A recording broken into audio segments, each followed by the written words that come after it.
Cell ఫోన్లు వచ్చినాక నలుగురు కూడి ముచ్చట చెప్పుకునుడు మర్చిపోయినరు మనుషులు. అరుగుల మీద ముచ్చట్లు, మూడు బాటల కాడాటలు, తనివి తీరా నవ్వుడు, తండ్లాటలు వంచుకునుడు కనుమరుగైపోతున్నాయి. ఒకప్పుడు మనుషులు గిట్లుండే అని చెప్పుకునే తట్టు తయారైన రోజులు.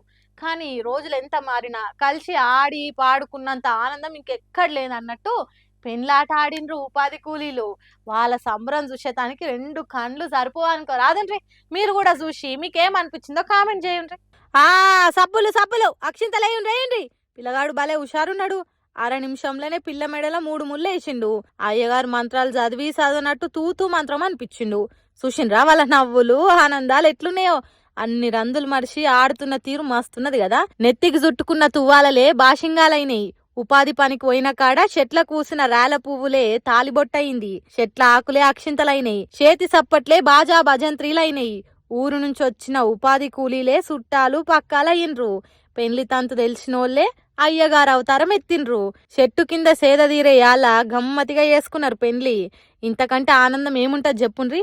జగిత్యాల జిల్లా మల్యాలూర్లే ఉపాధి హామీ కూలీలు ఉత్తుత్తగా పెండ్లి చేసుకొని సంబరపడ్డారు. చెట్ల నీడకు సేద తీరిండ్రు. ఇప్పుడు ఈ వీడియో సోషల్ మీడియాలో సొక్క తిరుగుతున్నది. అబ్బబ్బా ఆనందం అంటే గిదిలే.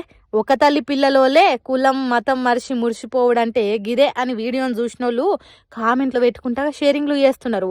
మరి ఈ వీడియో చూసినాక మీకేమనిపించిందో కామెంట్ చేసి దోస్తులకు షేరింగ్లు చేసి వాళ్ళకు కూడా ఈ సంబరాన్ని వంచుండ్రి. ఏమంటున్నాం?